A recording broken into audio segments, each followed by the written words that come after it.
우리는 보통 이제 자기 자신을 볼 때는 나는 그래도 치우침이 없는 사람, 나는 꽤 공정한 사람, 이렇게 생각을 보통 하지만 사람이라면 누구나 가지고 있는 자기만의 그 스테레오타입이라든가 뭐 편견, 편협한 사고들이 다 있습니다. 특별히 음식이라든지 어떤 사람이라든지 도시라든지 거기에 대한 각자의 그런 편견들과 해석이 있는데, 저도 서산에 대해서 나름대로 제 나름대로의 스테레오타입이 있습니다. 서산은 어떤 곳입니까?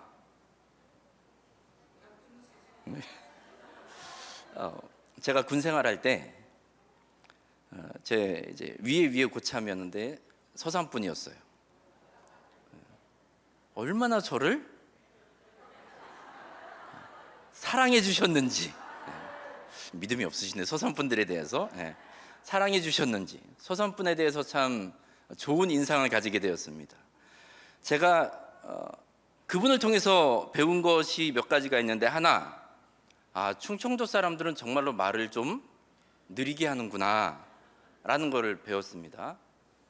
그런데 또 하나 저를 놀라게 만들었던 건, 이분이 전화를 하는데 말은 느린 것 같은데 통화는 굉장히 짧아요. 예를 들어 이런 거였습니다. 여보세요? 어디? 기냐? 끝났어. 그래서 제가 하고 싶은 말 다 한 거 맞죠? 그랬더니 다 했대요. 많지 않은 어휘, 많지 않은 표현임에도 깊고 풍성한 그런 대화와 나눔이 있었던 줄로 믿습니다. 하여튼 서산에 온 것을 너무 행복하고 또 환영해 주셔서 너무 감사하고, 맛있는 음식으로 또 이렇게 환대로 좀 축복해 주셔서 정말 감사합니다. 제가 이제 산호세 중앙교회, 산호세 지역은요, 미국의 캘리포니아 서부 쪽에 있습니다. 보통 실리콘밸리라고 혹시 들어보셨죠? 세계 그 IT 산업의 아주 최전선에 있는 그 지역에 있는 도시 중에 한 곳이 이제 산호세입니다. 지난번에 저희 교회 방문한 우리 데카 친구들은 잘 알겠지만, 이곳은 소득도 높고 교육 수준도 높고 사람들의 질도 굉장히, 생활의 질도 아주 높은 곳입니다. 다만 예수님을 찾는 열정과 뜨거움은 아주 낮은 곳입니다. 우리 서산교회 분들은 배울수록, 가질수록, 누릴수록 주님을 향한 열정이 더 뜨겁게 되길 간절히 축복합니다. 아멘. 여러분 아마 초대교회라는 말씀 많이 들어보셨을 겁니다. 초대교회. 1차적으로 초대교회라고 하면 교회 모태가 된 예루살렘 교회를 가리키는 말입니다. 그리고 더 나아가서는 바울을 비롯한 전도자들이 주의 복음을 전하고 유럽과 소아시아 각각에 세운 교회들을 가리키는 말입니다. 그러면서 우리가 이 초대교회에 대해서 이야기할 때 모범적인 교회다, 이상적인 교회다, 우리가 닮아야 될 교회다라는 그런 말씀들을 많이 들어보셨을 겁니다. 그래서 초대교회로 돌아가자, 그 정신을 회복하자, 이런 캐치프레이즈들도 프레이즈가 한동안 유행처럼 번지기도 했습니다. 그럼 이 이상적이고 모범적인 교회, 우리가 닮고자 하는 그 초대교회는 과연 어떤 교회였는가?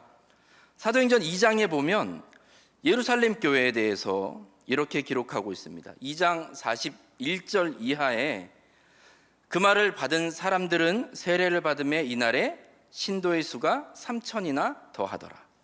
그들이 사도의 가르침을 받아 서로 교제하고 떡을 떼며 오로지 기도하기를 힘쓰니라 했습니다. 성령님의 임재로 갑작스럽게 많은 사람들이 교회에 모였지만, 그럼에도 성도들은 하나님 말씀을 배우고 교제하고 예배하는 일에 열심을 내었다고 성경은 말씀하고 있습니다. 서산교회가 이런 교회인 줄로 믿습니다. 사람이 모이면 모일수록 더 뜨겁게 예배하고 더 뜨겁게 사랑하고 더 뜨겁게 선교하는 그런 교회인 줄로 믿습니다. 43절에 보면 이렇게 말씀합니다. 사람마다 두려워하는데 사도들로 말미암아 기사와 표적이 많이 나타나니.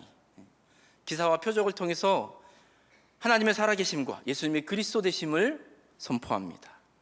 그래서 많은 사람들이 이 성령님의 역사와 은사를 통해서 주님을 영접합니다. 이 성령의 역사가 넘쳐나는 또한 서산교회가 될 줄로 믿습니다. 그리고 44절과 45절로 갑니다. 믿는 사람이 다 함께 있어 모든 물건을 서로 통용하고 또 재산과 소유를 팔아 각 사람의 필요를 따라 나눠 주며 아멘. 서산교회 성도님들도 재산과 소유를 다 팔아 나누어 준 여러분 되시기를 축복합니다. 제가 기대했던 것보다 훨씬 큽니다. 아멘 소리가. 그리고 46절과 47절입니다. 날마다 마음을 같이하여 성전에 모이기를 힘쓰고 집에서 떡을 떼며 기쁨과 순전한 마음으로 음식을 먹고 하나님을 찬미하며 또 온 백성에게 칭송을 받으니 주께서 구원받는 사람은 날마다 더하게 하시니라. 성도들이 모여서 예배드리기에 힘쓰고 아름다운 교제를 나눴더니 교회와 성도들이 칭찬을 듣습니다. 그 결과 구원받는 사람이 날마다 더해지는 역사가 나타납니다. 할렐루야. 이렇게 부흥하는 교회, 많은 사람들이 모여 예배드리는 이런 모습을 보면서 예루살렘 교회는 정말 모범적이고 이상적이고 좋은 교회다라고 칭찬할 만하지만 예루살렘 교회가 정말 좋은 교회라는 거, 우리가 닮아야 되는 부분은 이 부분보다도 사도행전 6장에 더 그 말씀이 우리에게 나와 있습니다. 사도행전 6장으로 가면 이렇게 승승장구하던 예루살렘 교회에 큰 문제가 찾아오게 됩니다. 성경학자들에 따르면 사도행전 6장은 우리가 좀 전에 봤던 사도행전 2장에 비해서 1년이나 2년 정도의 시간이 지난 후라고 그렇게 보고 있습니다. 지난 1, 2년 동안 예루살렘 교회는 많은 성도들이 모여서 함께 예배하고 부흥하는, 성장하는 교회가 되었습니다. 그 교회의 모습이었지만 사람들 사이에 문제가 생기게 됩니다. 사도행전 6장 1절에 보면 이 문제를 이렇게 설명합니다. 그때 제자가 더 많아졌는데 헬라파 유대인들이 자기의 과부들이 매일의 구제에 빠짐으로 히브리파 사람을 원망하니 했습니다. 당시 예루살렘 교회에는 두 개의 메이저 그룹이 있었습니다. 하나는 히브리파 유대인과 헬라파 유대인입니다. 히브리파 유대인이라고 하면 이스라엘 땅에서 나고 자란 유대인들을 말합니다. 그냥 터줏대감들이겠죠. 그리고 헬라파 유대인이라고 하면 여러 가지 이유로 고향인 예루살렘, 이스라엘을 떠나서 타지에서 사는 사람들, 또 오늘 말씀에서 말하고 있는 이 헬라파 유대인들은 그곳에 살았지만 다시 고향으로 돌아와서 살고 있는 사람들을 말합니다. 이 둘이, 헬라파 유대인과 히브리파 유대인들이 예루살렘 교회의 주된 그룹이었지만 숫자로 보면 히브리파 유대인들이 거의 대부분을 차지하고 있었고 헬라파 유대인들은 소수에 불과했습니다. 예루살렘 교회가 커지면서 여러 가지 사역들을 감당하는데 그 중에는 생활이 어려운 과부들을 돌보는 사역을 매일같이 합니다. 영어 성경으로 보면요, 음식을 나누어 주는 그런 사역이라고 번역을 하고 있습니다. 매일같이 음식을 나누어 주는, 생활이 어려운 과부들에게 자신의 방패막이가 되고 경제적인 버팀목이 될 남편이 없는 이 과부들을 돕는 사역도 활발하게 이루어지고 있었습니다. 그런데 어떤 이유에선지 헬라파 과부들이 이 구제에서 빠졌다고 말씀합니다. 이게 어쩌다가 한 번 그냥 실수로 빠진 수준이었다면 굳이 이 말씀에 기록할 정도로 그런 큰 문제가 아니었을 겁니다. 아마도 이렇게 공적인 문제로 비화된 것을 보면 한 번이 아니고 며칠 연속 또는 반복해서 이 문제가 일어났음을 이제 지켜볼 수 있습니다. 여러분, 먹는 걸로 삐지지 않기를 주의 이름으로 간절히 부탁드립니다. 혹시 그런 말 들어보셨습니까? 배부른 돼지가 되는 것보다 배고픈 소크라테스가 되는 것이 낫다. 배 채우는 거에 너무 연연하지 말고 더 수준 높은 것을 꿈꾸고 향해라, 이런 말인 건 알겠는데 실제로 배가 고프면 정신을 못 차리게 됩니다. 그런데 그것도 기분이 나쁜데 나를 빼고 내 주변 사람들의 밥을 누가 사줬다. 여러분, 기분이 나쁘시겠죠. 이게 못 먹어서 기분이 나쁜 것도 나쁜 거지만 감정이 거기에 개입되고 자존심이 거기에 결부되면서 참을 수가 없게 됩니다. 사도행전 6장 1절에 지금 말씀하고 있는 이 헬라파 과부들이 매일의 구제에서 빠지게 됐습니다. 그런데 6장 1절을 다시 한번 보여주시겠습니까?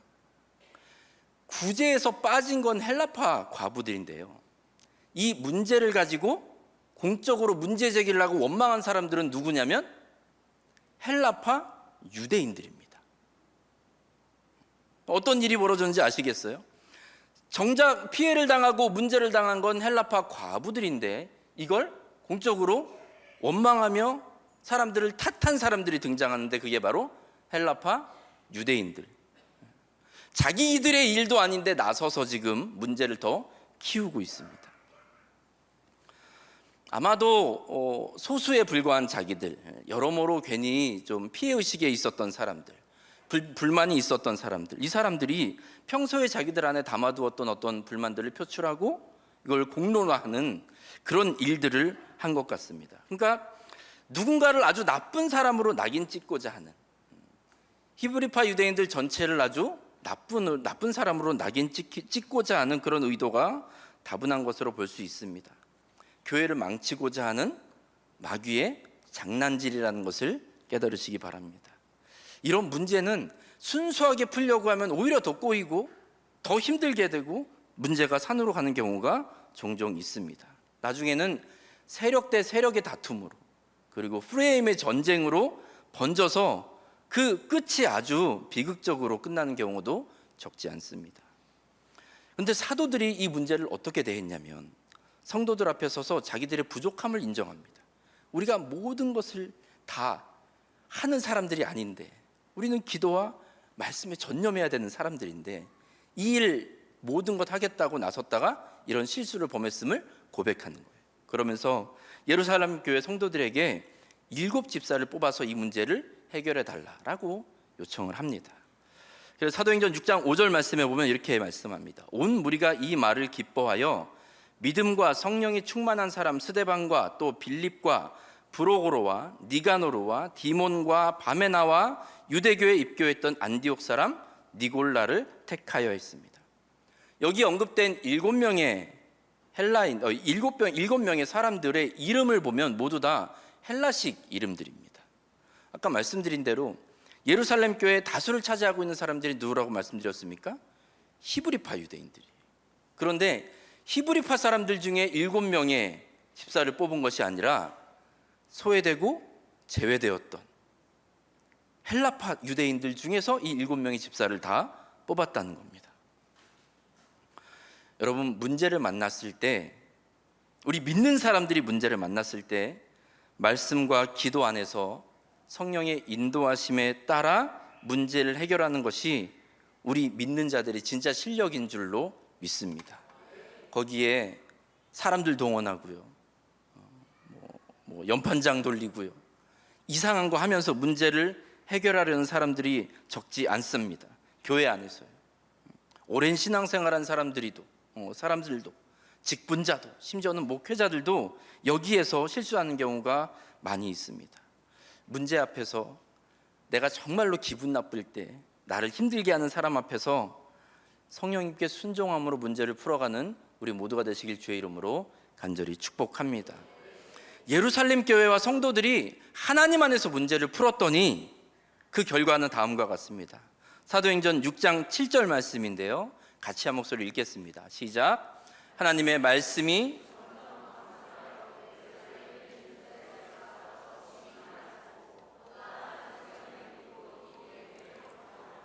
아멘. 하나님 안에서 문제를 해결했더니 하나님의 말씀이 점점 왕성해졌다. 제자의 수가 심히 많아졌다. 그런데 더 흥미로운 건 뒷부분입니다. 허다한 제사장의 무리도 이 도에 복종하니라. 제사장 그룹이라고 하면 예수님의 그리스도 되심을 가장 알레르기 반응하는 사람들입니다. 믿음에 대해서, 행위가 없는 믿음에 대해서 가장 힘들어하는 사람들입니다. 그런데 이들이, 많은 숫자의 제사장들이 하나님의 복음에 복종했다. 가장 안 믿을 것 같은 사람이었는데, 가장 변화되기 힘들 것 같은 사람들이 주님께로 돌아왔습니다. 언제요? 문제를 하나님 안에서 해결했을 때. 문제를 하나님 앞에서 해결했을 때 내 생각을 뛰어넘고 내 상식을 뛰어넘는 하나님의 역사가 있는 줄로 믿습니다. 여러분, 정말 멋있고 아름답지 않습니까? 이상적이고 모범적인 교회로 불리기에 손색이 없다고 생각합니다. 그런데 오늘 본문으로 넘어오면 이 사도행전 21장 17절부터 26절의 배경은 이렇습니다. 바울이 유럽에서의 전도 여행을 마치고 마지막 예루살렘으로 향하는 길입니다. 그래서 도착을 했죠. 예루살렘으로 가고자 하는 바울을 많은 사람들이 말리고 또 만류했습니다. 반대했습니다. 실제로 어려움도 많이 겪었습니다. 하지만 결국 바울은 예루살렘에 왔어요. 오늘 17절과 18절 말씀 보시면, 예루살렘에 이르니 형제들이 우리를 기꺼이 영접하거늘 그 이튿날 바울이 우리와 함께 야고보에게로 들어가니 장로들도 다 있더라 했습니다. 예루살렘에 도착한 바울 일행을 가장 먼저 맞이한 것이 누구냐면 형제들이라고 했습니다. 17절입니다. 형제들. 이 형제들이 어떤 사람들인가 정확하게 특정할 수는 없지만 18절 말씀에서 우리가 유추해 볼 수 있는 것은 예루살렘 교회의 리더들, 야고보와 장로들이 아니라는 것은 분명합니다. 당시 예루살렘 교회 리더는 예수님의 동생인 야고보였는데, 장로들이었는데, 이들이 바울을 찾아서 마중 나오지 않고 바울이 다음 날 이들을 찾아갑니다. 그리고 19절 보시면요, 바울이 무난하고 하나님이 자기의 사역으로 말미암아 이방 가운데 사신 일을 낱낱이 말하니 했습니다. 바울이 야고보와 장로들 앞에서 하나님이 행하신 일들을 낱낱이 말했다. 바울이 많은 일들을 했습니다. 많은 일들을 겪었습니다. 그런데 그 일을 이야기할 때 누가 하신 일을 이야기했다고요? 하나님이 행하신 일. 바울이 그렇게 죽을 위기도 몇 번을 경험하고 많은 사람들에게 영향을 끼치고, 하지만 그게 다 누구의 일이었다는 고백입니까? 하나님의 사역이요 하나님의 일이었다는 겁니다. 그러면서 바울이 또 이 예루살렘에 오게 된 이유 중에 주요 이유 중에 하나가, 당시 예루살렘 교회가 경제적으로 매우 어려움에 처해 있었습니다. 3년이 넘는 기근 때문에 성도들의 삶도 교회의 여러 가지 형편도 어려워서 바울이 유럽 교회들을 다니면서, 그 개척된 교회들을 다니면서 연보를 모아서 그 헌금을 예루살렘 교회에 전달하는 그 이유를 가지고 온 겁니다. 여러분, 보통 돈을 주는 사람이 힘이 있습니까? 받는 사람이 힘이 있습니까? 주는 사람이 큰 소리 칩니까? 받는 사람이 큰 소리 칩니까? 바울은 지금 돈 주러 와놓고 자기 얘기는 한마디도 하지 않고 하나님에 대한 이야기만 하고 있습니다. 내가 이렇게 설득해서 이렇게 해서 돈을 모아서 이렇게 주었다고 이야기하지 않고 하나님 했다고 말씀합니다. 그리고 바울은 아마 본인의 그 풍부한 사역의 경험을 가지고 지금 예루살렘 교회에서 야고보와 장로들을 향해서 좀 쏘아 붙일 수도 있었을 겁니다. 예수님이 승천하실 때 제자들에게 부탁하신 게 무엇입니까? 땅끝까지 이르러 내 증인이 되어달라. 내가 행한 것을 좀 전해달라. 그런데 야고보와 교회 장로들은 지금 뭐하고 있습니까? 땅끝은커녕 예루살렘에 눌러앉아서 여기가 좋사오니 그러고 앉아있는 거예요. 그러니까 바울이 보기 얼마나 답답합니까? 당신네들이 편하게 여기에서 목회하고 있는 동안 나는 돌아다니면서 죽을 고생을 했다. 얼마나 할 말이 많이 있겠습니까? 그럼에도 바울은 자기의 사역, 자기의 수고, 자기의 노력을 이야기하지 않고 하나님의 사역을 강조하고 보고하고 있다는 겁니다. 하나님이 일하고 계심을 믿습니다. 지금 이 순간도 일하고 계심을 믿습니다. 우리 눈에 어떻게 보일지라도, 우리 느끼기에 어떻게 느껴질지라도 하나님은 일하고 계신 줄로 믿습니다. 시편 121편 4절에서는 이렇게 말씀합니다. 이스라엘 지키시는 이는 졸지도 아니하시고 주무시지도 아니하시리로다. 아멘. 하나님이 일하시기 때문에 저와 여러분은 하나님의 일에 동참합니다. 하나님이 시작하셨기 때문에 우리는 그 일을 끝까지 따라갑니다. 뭘로 동참합니까? 우리의 실력, 경험 이런 것도 좋겠지만 무엇보다도 하나님의 방법으로 그 길을 따라가는 우리 모두가 될 수 있기를 간절히 소망합니다. 바울이 지금 나름대로 간증을 했습니다. 하나님이 하셨습니다. 하나님이 이루셨습니다. 그런데 야고보와 장로들이 반응을 합니다. 21장 20절 보시면요, 그들이 듣고 하나님께 영광을 돌리고 바울더러 이르되 형제여 그대도 보는 바에 유대인 중에 믿는 자 수만 명이 있으니 다 율법의 열성을 가진 자라 했습니다. 20절을 잘 보시기 바랍니다. 하나님께 영광을 돌리고 바울의 이 간증을 듣고 사역 보고를 듣고 다 같이 하나님께 영광을 올려드렸습니다. 여기까지는 좋습니다. 그런데 그 다음을 보세요. 바울더러 이르되 형제여 그대도 보는 바에 유대인 중에 믿는 자 수만 명이 있으니 다 율법의 열성을 가진 자라. 이 뒷부분을 읽으면서 우리는 고개를 갸우뚱해야 됩니다. 수만 명이 모이는 이 큰 교회로 성장한 예루살렘 교회 안에 많은 유대인들이 있는데 그 중에 그 사람들이 다 어떤 사람이라고요? 다 율법의 열성을 가진 자라. 우리 예수님께서 율법을 사랑하셨습니까? 우리 예수님께서 율법 지키는 거에 목숨 걸라고 말씀하셨습니까? 이 많은 사람들이 모여서 예수님의 그 복음 십자가로 인하여 묶인 것 매인 것으로부터 자유케 됐던 이 사람들인데 다시 율법의 노예가 된 상태를 지금 교회 리더들이 자랑까지는 아니겠지만 이야기하고 있습니다.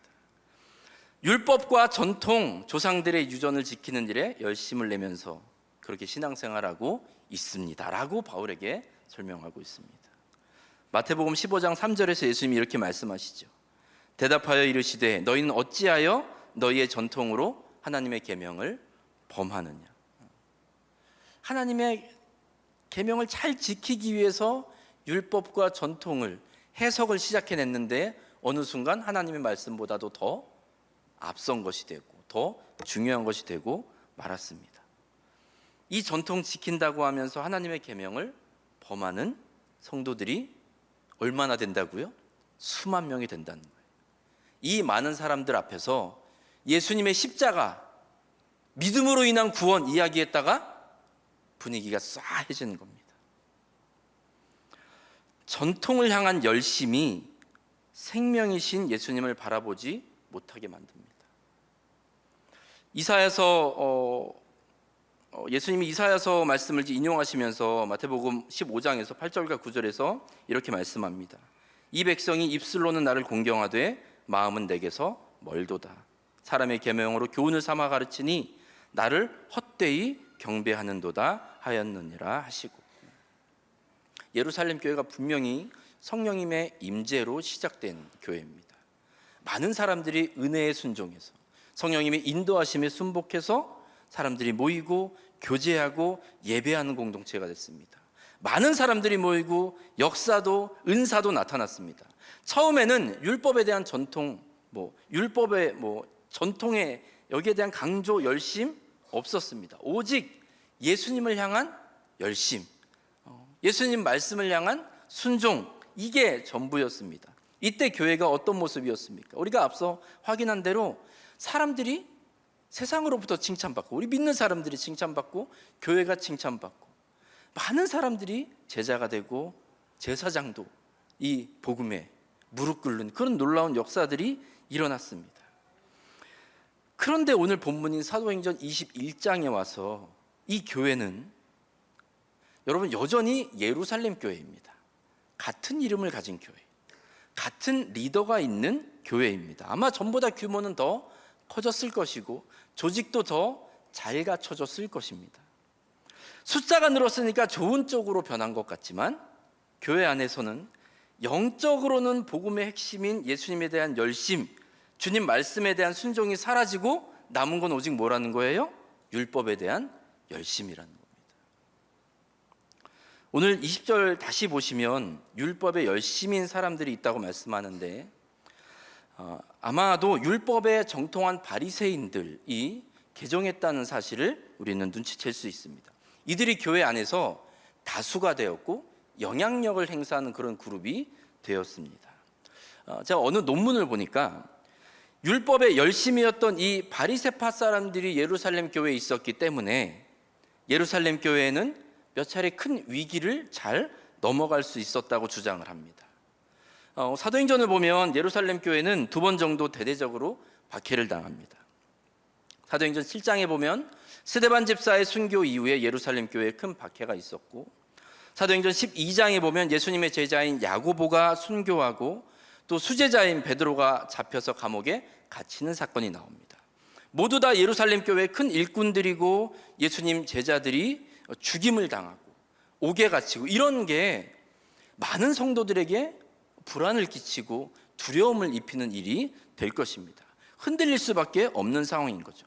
그런데 이 논문에서는 예루살렘 교회가 이런 큰 박해와 어려움 가운데에서도 없어지거나 심각한 타격을 입지 않고 존속할 수 있게 된 것을 기독교로 개종한 바리새파 사람들, 그러니까 여전히 이제 바리새파 사람들과 제사장 그룹과 소통할 수 있는 사람들, 그래서 그들에게 좀 봐줘, 우리 좀 그냥 잘 넘어갈 수 있게 도와줘 라고 이야기할 수 있는 사람들이 있었다는 거죠. 그러니까 이 사람들의 도움으로 인하여 예루살렘 교회는 아예 흩어지거나 없어지지 않고 존속은 할 수 있게 되었습니다. 그런데 이 사람들이 교회에 큰 기여를 한 만큼 어느새 교회의 분위기는 예수님에 대한 열심이 아니라 율법에 대한 열심으로 뒤바뀐 교회가 되어버렸습니다. 숫자가 많아지게 되니까 교회의 지도자인 야고보와 장로들도 이들의 눈치를 볼 수밖에 없게 되었습니다. 율법의 열심이라는 표현은 그냥 할례파 유대인으로서, 그리스도인으로서 내가 예수님도 믿고 율법도 열심히 행하겠다라는 수준이 아닙니다.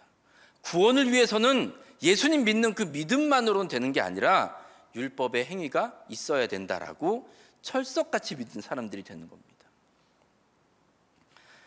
예루살렘 교회에서 이런 사람들의 주장이 지금 힘을 얻고 있었다는 말입니다. 그러면 교회 리더인 야고보는 왜 이런 잘못된 분위기를 알면서도 가만히 있었을까요? 야고보는 분명히 복음에 대해서 그리고 십자가 능력에 대해서 알고 있는 사람입니다. 사도행전 15장에 보면 이제 예루살렘 그 공회의가 열리죠. 이때 이방인들이 주님께로 돌아오는 것을 보면서 야고보가 최종 결정을 내립니다. 그러면서 그들에게 율법의 짐을 지게 하지 말자. 그러면서 모든 사람들이 주께로 돌아오는 것에 대해서 우리가 멍에를 지게 하지 말자라고 이야기했던 사람이고요. 이 은혜로운 결정이 모든 사람들에게, 이방인들에게 전해지는 그 중심에 섰던 사람이 바로 야고보입니다. 그런데 이 결정이 있은 뒤에 오늘 말씀 사도행전 21장은 시기적으로 대략 한 10여 년 정도가 흐른 뒤라고 볼 수 있습니다. 이 야고보가 여전히 개인적으로는 신앙생활 잘하는 사람이고요, 많은 사람들에게 존경받는 리더입니다. 믿음의 아버지이고. 그런데 이 야고보 역시 교회 안에서 득세하고 목소리를 높이고 있는 바리새파 사람들의 이 주장, 율법에 대한 열심이 온 성도들을, 교회를 뒤흔들고 있음에도 쉽게 건드릴 수 없는 정도에까지 이르렀음을 알 수 있습니다. 같은 교회인데, 예루살렘 교회인데 전혀 다른 교회로 바뀌고 말았습니다. 율법이 사람을 어떻게 만드는지 아십니까? 지켰는지 안 지켰는지가 더 중요하고 누가 얼마만큼 더 많이 했는지가 더 중요하게 됩니다. 그러다 보면 비교와 정죄가 따르고 비난이 뒤따르게 됩니다. 오늘 본문에 나오는 예루살렘 교회, 이 21장에 나오는 예루살렘 교회는 사도행전 2장과 6장에서 볼 수 있었던 하나님의 방법을 선택하고 성령님의 이끄심에 순종했던 그 교회가 아니라 이제는 율법에 매여 있는, 주님께서 다 자유케 하셨던 것을 다시 되새김질하는 것 같은 그런 상황으로 다른 교회로 바뀌어 버렸습니다. 그러면서 21절에 보면 예루살렘 교회 리더들이 교회 사람들이 지금 당신을 어떻게 보고 있는지를 이렇게 설명합니다. 내가 이방에 있는 모든 유대인을 가르치되 모세를 배반하고 아들들에게 할례를 행하지 말고 또 관습을 지키지 말라 한 다음을 그들이 들었도다. 다 허위 사실입니다. 바울은 율법을 부정한 적도 없고, 또 로마서 7장에 보면 바울은 율법을 거룩하고 의롭고 선하다고 그렇게 말씀합니다. 다만 율법의 행위를 가지고 스스로 의롭다고 주장하는 것, 복음을 훼손하는 행위에 대해서는 이 율법이 구원으로 가는 그 길에 거치는 돌이 된다고 주장하는 것뿐이지 율법을 무시하는 사람도 아니고 거부하는 사람도 아닙니다. 또 고린도전서 7장에 보면 할례를 행하는 것에 대해서, 이거는 할례를 행해도 안 해도 이것이 아무것도 아니라는 것을 천명하고 있습니다. 그래서 바울은 디모데에게 오히려 할례를 받게 하죠. 유대인들에게 복음을 전하기 위해서 이 할례 받지 않은 디모데가 걸림돌이 되지 않도록 하기 위해 할례를 행하게끔 합니다. 하여튼 복음이 제일 먼저예요, 바울에게는. 그런데 이 엉뚱한 소문들이 사람들 안에 퍼져 있습니다. 이 잘못된 소문들, 잘못된 이야기에 대해서 알고 있었던 야고보 그리고 교회 리더들은 이 거짓 소문에 대해서 바로잡으려는 노력을 하지 않았습니다. 글쎄요, 노력을 했는지는 모르겠지만 효과는 별로 없었을 겁니다. 이미 부정적인 소문 하나가 퍼져버리면 그걸 뒤집기란 그렇게 쉽지 않기 때문입니다. 사람들이 온갖 안 좋은 소문들을 듣고 바울에 대해서 나쁜 이야기를 하고 있다고 말합니다. 그러면서 뭐라고 말하냐면 22절 보십시오. 그러면 어찌할꼬? 그들이 필연 그대가 온 것을 들으리니. 야고보와 교회 리더들은 지금 걱정이 태산입니다. 바울이 왔다는 사실을 들으면 이 교회 안에 유대인들이, 할레파 유대인들이, 그리스도인들이 난리가 날 텐데 그러면 어찌할꼬? 이게 바울을 걱정해 주는 것 같이 들리지만 실상은 그 불똥이 자기들에게 튀지 않을까 하는 그런 걱정의 목소리로 전 들렸습니다. 그들이 왔다는 것을, 당신이 왔다는 걸 사람들이 알면 큰 난리가 날 텐데 우리한테 혹시 무슨 일이 생기면 어찌할 거라고 저는 그렇게 묵상을 했습니다. 많은 사람들이 모이는 교회, 또 많은 역사를 체험한 교회, 하지만 이제는 성령에 순종하는 모습, 성령을 두려워하고 하나님을 두려워하는 게 아니라 사람을 두려워하는 교회로 바뀌어버렸습니다. 하나님을 두려워하는 우리 모두가 되시길 주의 이름으로 간절히 축복합니다. 어떤 말을 하고 행동할 때 하나님 무서운 줄 알기를 바랍니다. 교회는 사람들의 놀이터가 아니고 예배는 취미생활이나 봉사활동이 아닙니다. 무엇을 해도 주님 앞에서 두렵고 떨림으로 하시길 주의 이름으로 간절히 부탁드립니다. 많은 믿는 사람들이 교회 다니고 신앙생활하고 직분을 받아도 무서운 게 없습니다. 여러분, 하나님이 축복하시는 분인 줄 믿으시죠? 하나님은 징계하시는 분임도 믿으시기 바랍니다. 내 멋대로 무서운 줄 모르고 떠들다가 하나님의 귀한, 아까 목사님 그런 말씀해 주셨는데 귀한 마사지가 있을 줄로 믿습니다. 사람들을 두려워하는 이 지도자들, 예루살렘 교회 지도자들이 바울에게 하나 제안을 합니다. 23절과 24절에 보시면 우리가 말하는 이대로 하라. 서원한 네 사람이 우리에게 있으니 그들을 데리고 함께 결례를 행하고 그들을 위하여 비용을 내어 머리를 깎게 하라. 그러면 모든 사람이 그대에 대하여 들은 것이 사실이 아니고 그대도 율법을 지켜 행하는 줄로 알 것이라. 나름대로 자기들이 이제 묘안을 짜서 지금 아이디어를 제안하는 겁니다. 사람들이 바울, 당신을 율법을 무시하는 사람으로 아니까 이 정결 예식을 통해서 좀 율법을 지킨다는 사실을 보여주시오. 그런데 당신 것만 할 게 아니라 다른 네 사람 것도 한꺼번에 당신이 다 돈을 내서 정결 예식을 좀 치러주시오. 그 비용을 다 지불하시오 라고 이야기합니다.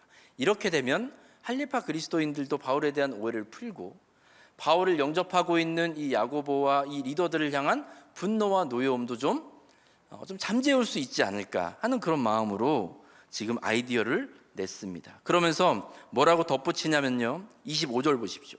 주를 믿는 이방인에게는 우리가 우상의 제물과 피와 목매어 죽인 것과 음행을 피할 것을 결의하고 편지하였느니라 하니. 이게 사실 약간 좀 생뚱맞은 구절인 것 같습니다. 아니, 이제까지 율법을 좀 행하는 것처럼 잘 보이시오.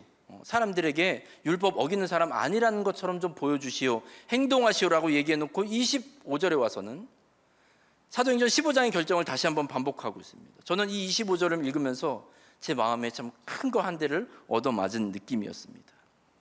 야고보와 교회 리더들이 하고자 하는 말은 이겁니다. 바울 선생님, 다른 데 가서는 이방인들에게 원래 우리가 결정했던 그 내용 있지요? 그거 그대로 말씀하셔도 됩니다. 그런데 여기 예루살렘에서는 양보 좀 하시오. 타협 좀 하시오. 우리 입장도 있지 않습니까? 이 많은 사람들 눈치 좀 봐야 되지 않겠습니까? 지금 예루살렘 교회 지도자들이, 영적인 지도자들이 얼마나 사람들을 두려워하고 있는지를 잘 보여주는 대목입니다. 이 방법이 물론 성령께서 주신 지혜는 아니었지만 바울은 이들을 배려하는 마음으로 이 제안에 따릅니다. 사람을 두려워했다기보다는 이 리더들의 불안함과 걱정을 조금이라도 도와주기 위해서 그랬던 것으로 보입니다. 그래서 다 합니다. 마음에 들기 위해서 유대인들의 할례파 그리스도인들의 마음을 좀 달래주기 위해서 이것저것을 다 합니다. 그런데 27절, 오늘 우리가 읽진 않았지만 27절에 보시면요, 그 이레가 거의 참에, 이게 정결 예식을 끝난 때를 말합니다.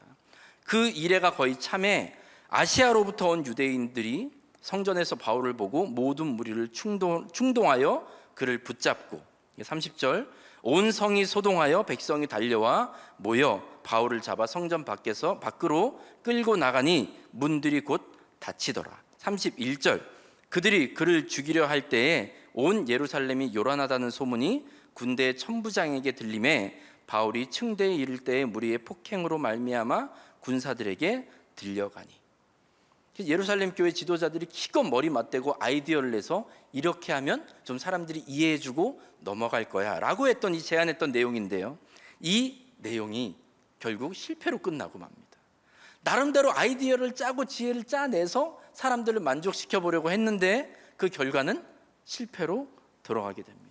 유대인들의 분노가 풀리고 바울이 그들의 환심을 사기는커녕 온 성이 시끄러울 정도로 바울을 향해서 분노가 나타나고 폭행이 일어납니다. 얼마나 심하게 맞았는지 로마 군인들이 바울을 들고 나가야 될 정도라고 했습니다. 비위를 맞추고 사람들 좀 기분 좋게 해주면 다 해결될 줄 알았는데 사람들이 알아주질 않습니다. 내가 다 양보하면 믿는 자의 그 자존심 다, 말씀에 대한 기준들 다 양보하고 모른 척하면 사람들이 나를 칭찬해 줄 줄 알았는데 정반대의 결과, 믿는 자의 자존심과 양심도 다 잃어버리게 되는 그런 최악의 상황을 맞이하게 됩니다. 사랑하는 서산교회 성도 여러분, 오늘 우리는 같은 교회를 봤습니다. 그런데 다른 교회를 보았습니다. 사람이 많이 모이고 엘리트도 있고 그 안에서 수고하는 사람들은 많은 교회. 사실 우리가 처음에 봤던 사도행전 2장 그리고 6장에 나오는 예루살렘 교회와 사도행전 21장의 교회를 객관적인 기준으로 비교하면 아마 사도행전 21장의 교회가 더 세상 보기에는 좋은 교회일 겁니다. 말씀드린 대로 엘리트들 모여 있죠. 조직도 잘 갖춰져 있을 거죠. 전도도 많이 했을 겁니다. 그런데 사람들에게 영향을 끼치고 감동을 주고 사람들의 마음을 움직이는 교회는 그렇게 모든 게 잘 짜여져 있는 교회, 훌륭한 사람들이 모여 있는 교회가 아니라 말씀에 순종하는 교회, 하나님을 두려워하는 교회, 하나님께 순종하는 교회인 줄로 믿습니다. 서산교회는 사도행전 2장과 6장의 교회인 줄로 믿습니다. 사실 김영빈 목사님 뵙고 말씀 나누고 또 이렇게 말씀 듣는 설교 영상도 제가 몇 번 듣고 그러면서 사도행전 2장과 6장의 교회인 줄로 저는 믿지만 혹시라도 우리 중에 21장의 교회로 넘어가려고 시도하는 그 어떠한 시도도 주 안에서 물러갈지어다. 하나님께서 원하시는 하나님의 말씀에 순종하는, 하나님이 꿈꾸시고 하나님이 원하시는 교회를 이루어드리는 서산교회가 되길 간절히 소망합니다. 이렇게 기도하겠습니다.